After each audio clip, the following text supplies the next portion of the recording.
Hello? Does yours work? Can you hear me? Yep. Yeah. Hi, everybody. Welcome to the 2D animation at Klei Entertainment. We're going to start with the next slide.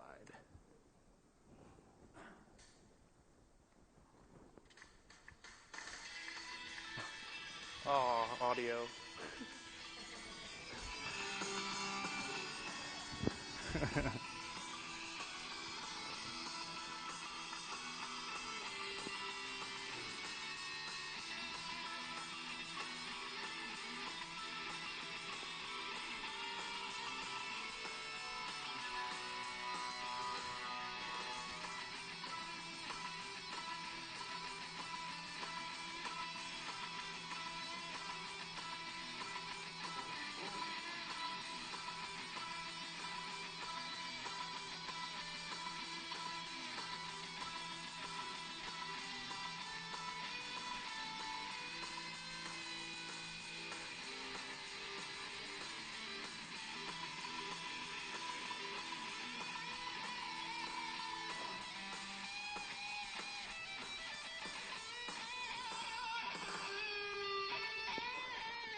Hey, everybody. So, in case you're familiar with our work, my name's Bouthillier. I'm from Klei Entertainment. I worked on the Shank series and Mark of the Ninja. And I'm Jeff Agala. I'm the creative director at Klei Entertainment. Klei is a small game studio up in Vancouver. We've worked on the critically acclaimed game Mark of the Ninja, the whole Shank series, and more recently, Don't Starve, and our new game, Invisible Ink. So I just want to get a feel for the room. How many of you are artists or animators? Nice. Designers or producers? I know you guys. And how about engineers? Woo! All right. OK, so today we're obviously going to talk a lot about art, but we're also going to talk about how it benefits our production. So there's going to be a little bit for everybody. So at Klei, we wanted to bring the appeal of classical hand-drawn animation to games. We're both traditionally trained animators, and we wanted to kind of base our whole style for the studio around those ideas. But high-quality 2D animation has a lot of issues, like obviously memory, texture, budgets, and runtime issues. So we wanted to create a process that supported game development and the fast iteration cycle that we have at Klei. So over the years, we built a hybrid of a traditional animation system and a Flash system, which we're going to go through with you right now. Yeah, so just using this Shank knife attack as an example, I'm going to run you through kind of our rough animation process through to final symbol cleanup. So I'm sure many of you know, we work on Cintiqs digitally. This makes our process more efficient, not having to jump around, scanning images, this and that. So, is it up there? OK, yeah. So when I start roughing out a new character, I start by learning the model, learning how to draw the character. I break it down into its basic forms and shapes so I can easily draw it from any angle. Any of you animators out there, you know how this works, obviously. At the start of the production, especially for platformers, I like to rough out a lot of the states as quickly as possible. We know we're going to need runs, jumps, attacks, wall climbs, whatever we think we initially need for the game. So at this point, we can get those done really quickly, pass those off to the designers for iteration in game, while we work on cleaning up and finishing the rest of the animation. At this point, we're also kind of working out the design. I mean, we have our initial character design, but after you've roughed out a character for like 300 plus drawings, you get a really good feel for what's actually working and what's not working about the character. So we're still adjusting, working on the design. And yeah, I'm going to move on from there. I'm going to move on to tightening up our poses for builds. We're going to get into our build process a little bit later, but first, I'd like to touch on how we clean up our drawings. So we used to actually create pose sheets and expression sheets in Sketchbook or Photoshop and bring those into Flash. But like I said, I found that working in Flash from kind of start to finish is our most efficient pipeline. So these are the storytelling poses that we're going to be, that the player's really going to see and feel throughout the entire game. So I want to make sure that I'm focusing on keeping the character on model with the, I'm tracking details at this point for the build process, looking at volumes, overall appeal. I mean, at this point, it's really about getting great drawings that read. So we'll be tracking, while I'm working, I'm zooming in and out a lot just to make sure that expressions, hands, just the overall pose is actually reading. So basically, everything to this stage is traditional animation. We just do it digitally in Cintiq. So that is the core element that we build all our animation from. At the build stage is where we start taking advantage of all the benefits that Flash gives us. So in normal traditional animation, as most of you know, you have to clean up every single frame and then do clean up every in-between and color those. Instead of doing that, in Flash, we clean up all the drawings with vector line and then separate each joint as a separate piece as its own symbol. A symbol in Flash is a reference object that has an array of images on a timeline. So at the end of this process, we end up with a character that's split up into an array of body pieces. So we have a large library.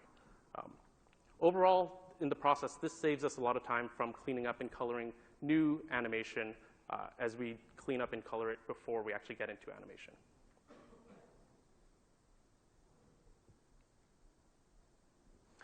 That's not to say we don't do a lot of building.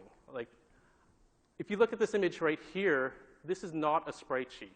This is all the storytelling poses that Aaron was talking about that we built.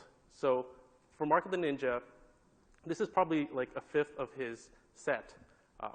So these are all separated into individual joints, individual pieces. So we get a wide variety of hands, legs, body poses, facial expressions that our animators could use to get that fluid, dynamic animation that we have in our games. So I just took one of those poses that you just saw and separated it into the pieces so it's very clear how many points of articulation we have in our games. So each one of these is a symbol that has multiple views inside of it, but as you can see, every part of the ninja is its own separate object.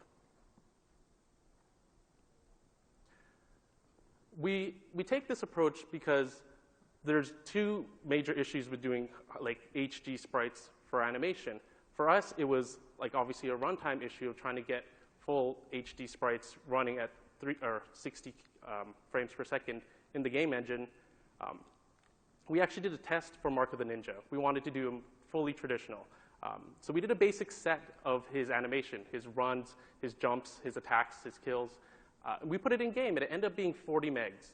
And that didn't work out with our 256 memory limit for just the one main character. And this wasn't even his full set of animation. This was a small subset of his animation. So that was scrapped instantly. But after converting to builds, his memory footprint for the entire game, I think, ended up at 12 megabytes.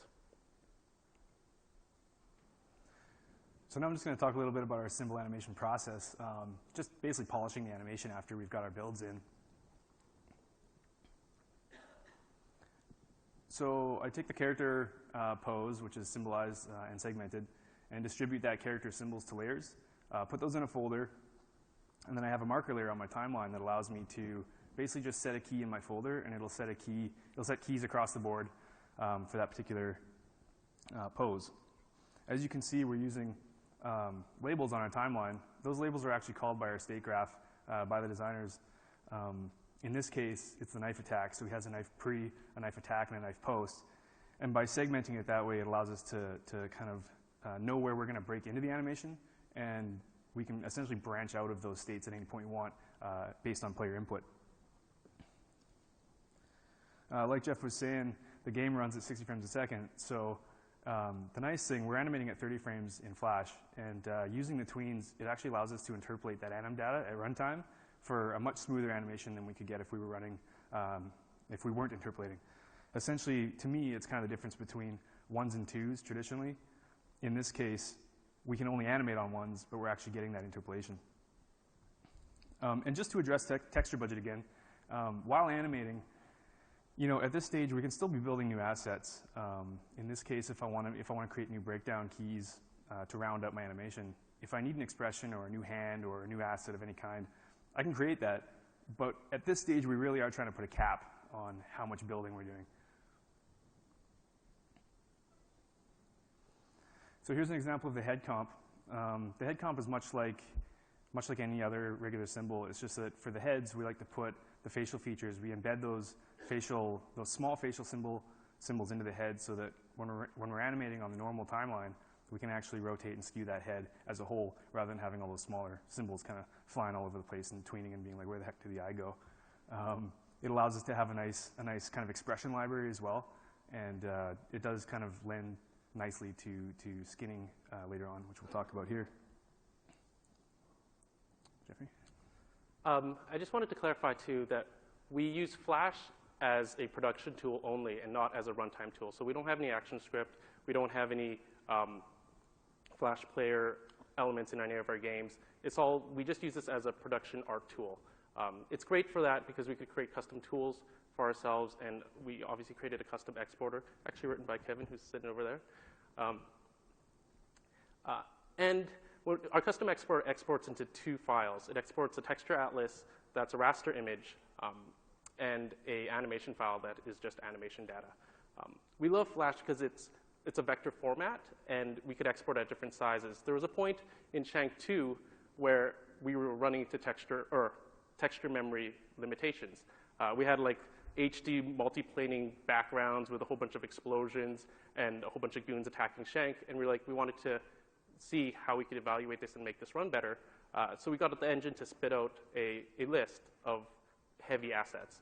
And it was just a matter of getting our exporter to export those at lower resolutions, since it's a vector format exporting to raster, and that quickly solved that problem for that section of the game. Like I said, there's 2 files. We have an animation file and a texture atlas. So that allows us to do skinning much like any 3D project. So now we're kind of going to that realm of reuse animation, complete skinning. The skinning is just as easy. You could take our texture atlas that we have for a character, our builds or libraries, whatever you want to call it, and take that into Photoshop and do new art on it. For these characters, for Shank, we just took them in Flash and just redid some of the art. So as you can see here, these were the unlockable player skins for Shank 1, which as you progress through the game, you got more. It just leads to additional content to be created without all the hard work of redoing the animation. If this was a full 2D traditional process, we would have to hand draw each frame of animation over again, clean it up, and color it just to add a new outfit. Here, we just do it once for all the elements of that character, and it allows us to have this much diversity in our game. And the one big exciting part that this brought forward too is for one of our new games, Don't Starve, it allowed us to open it up to the community for mods and user-generated content, which obviously leads to better engagement with your players and all that. For Don't Starve, we just put out our texture atlas. We just put out like this image that you see here of a whole bunch of different views of the character. It's for the community to create their own characters. And if you go on Steam, there's a whole bunch of different mods. You can play as a whole bunch of different characters, and it's awesome. So to conclude, our system is a hybrid system. It's completely based off traditional animation, but we use Flash to get to the efficiencies and have that run in game. And it's awesome that we use one program for the whole thing because it makes life a lot simpler for the artists. We've shown you our character process, but we create most of our art in Flash for all our games. So we don't only do the characters, we do like a lot of the effects animation, a lot of the prop animation. We even do our UIs and all the cinematics that you see from our games in Flash. So we use this one process, this one system to create all our art assets, except for the backgrounds, pretty much.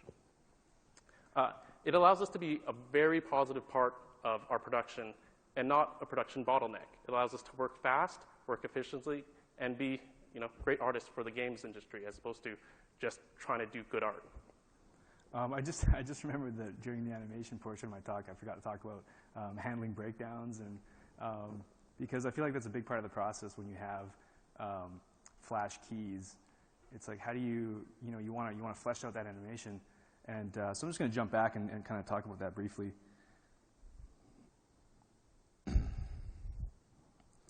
Yeah, so for me personally, I find that I just think of basically favoring the key as I work into my next key. So once I have my main keys laid out, I basically just work straight ahead. And I'm constantly flipping back and forth, watching my arcs. You know, even like, it's so simple, but like foot slip and stuff like that. In this case, you know, Shank is lunging, so it's okay to slide his foot forward and have him put his weight on it. But I'm not just like shifting Shank all over the place on his stage for kicks. I mean, we'll do that in engine at runtime.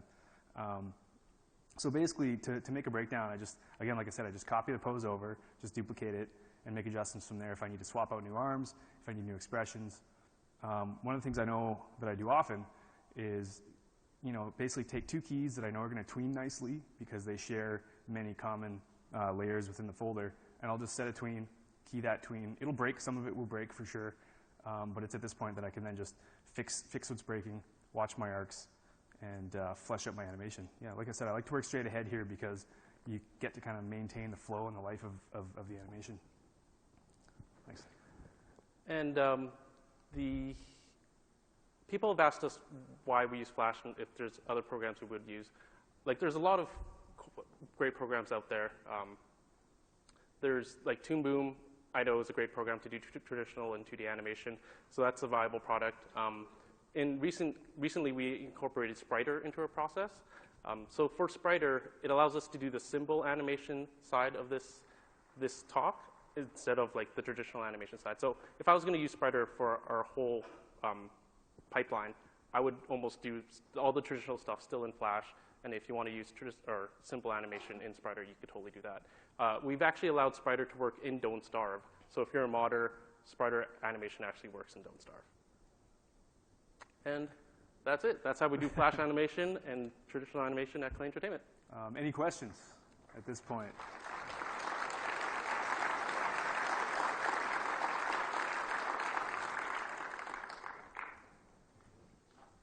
Hi, guys. Hey. Ryan from Untitled Entertainment. We use a similar process, but I have trouble with joint breakages. Do you have any tips on, you know, when you're bending those knees, you got sharp angles, you see all sorts of corners on elbows and stuff? Like, what are some of the ways you overcome that?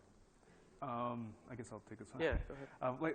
Like I said, I find that a lot of it is in the character design for me, because we know we're going to segment the character. It's like, how do you design that character so that your breakage is minimized in a lot of ways? Yes, how? I could use Ninja as an example. If you're familiar with the Ninja design, he actually he has these like two flaps that come down below his belt, and those are great for secondary action. You really have like nice flow when we're animating. But those cover those hip joints. Like, that's what those are functionally doing for me. It's a part of the design, but it's also like, hey, I know those hips are going to break a lot, so I'm covering them with these additional patches that I can move around.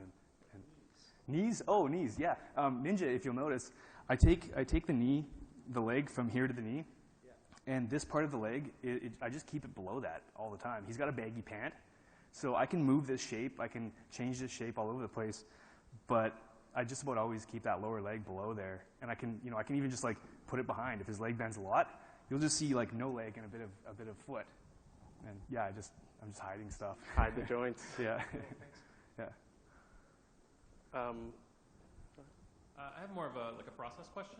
So like, once you're done with an animation and export it, do you guys have a tool for previewing animations and testing them, or do you just sort of like hand the file off to an engineer and say like, get it in there, or like, I guess, how much does an artist do versus like a tech art or an engineer or something like that? It really depends on which game we were working on. Sometimes it's really easy to hook up something in-game by just spawning that object that can get created. And if you're doing iterations on an object, it's probably already hooked up in-game. So there's definitely a little bit of hookup by the game designers for sure to see it running in the in-game engine. But our animation is like pretty much like very truthful to the Flash animation we do. So the main issues, like when we're testing builds like that we didn't do as part of the animation process, we're just like doing the skinning, we would always try to just replace the main character, and it's as easy as replacing that file. So it's pretty quick. Just to speak to that again too, like I said, I can give them the rough animation stuff really quickly, so I'll just give them a run as fast as possible, and they'll hook it up, and I can review it before I even do any final symbol animation. So it's already there. Once I replace it with the symbol animation, it just goes. Over here. Hi, a little short for this. I'm actually the product manager at Toon Boom, and my name is Lily. Hi. Hi, Lily. I love Don't Starve, so I think you guys have done a superb job on that. We have recently released a new gaming version that has an export that goes directly from the animation that you do in Toon Boom to Unity and exports out very similar to how you guys do it with a sprite sheet, and then you have the animation data separate.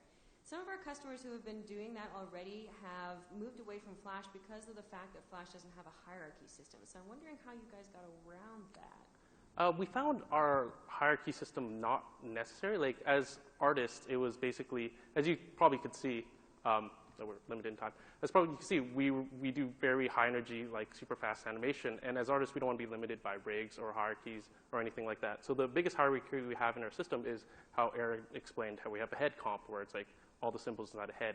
That's the only time we have a hierarchy in our system. So we basically could move any object wherever we want for like stretch, for like the smear poses, to get like dynamic drawings. And it actually allows us to do a lot more freedom than not. So like a program like Spriter also allows for hierarchies as well. And when I use that program, I don't even use the bone system. I just go straight flat on the stage, and I could still get the same quality of animation. Thanks. Yep. Yeah, another key aspect of Klei's visual aesthetic is like lighting and shading. And I was wondering if there are any considerations that you take into effect when designing characters based on what effects might be applied to it later on. So for most of our games, I think that kind of came into a lot with Mark of the Ninja, because we had like two states of being, in shadow and out of shadow. So those are completely two different builds. So with that was like, okay, we're going to have two different styles for the game. The character is going to be like a traditional like line-drawn character for when they're out of shadow, and then when they're in shadow, they're going to be pretty much all dark with a white line. So yeah, we take that into consideration, but most of our stuff is like colored character with black lines, so it makes it a lot easier. We actually bake our shadows in too. So if you look at the stuff closely, it's like sometimes shadows will just flip, and it's like, yeah, that happens. One quick question. Yeah, mine's quick, I think.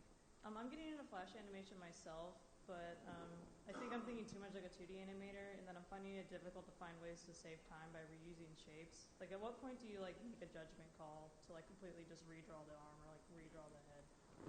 For me, it's just appeal. If you're trying to do something and reuse a symbol, and it's not an appealing drawing, just taking it at that base level and being like, I need to create a new asset because this arm is not doing what I need it to do. So I'll just create stuff anytime I need it. Yeah, so when you're like fighting with the pieces, just create a new one. It's a lot easier. Yeah. If anybody who stayed between the two sessions, if you haven't got your pass scanned, please scan it by the door when you guys exit, so we could get re-evaluated or something. Yeah, and we'll be in a wrap-up room if anybody wants to talk more about Flash animation or anything like that. Yay, 2D!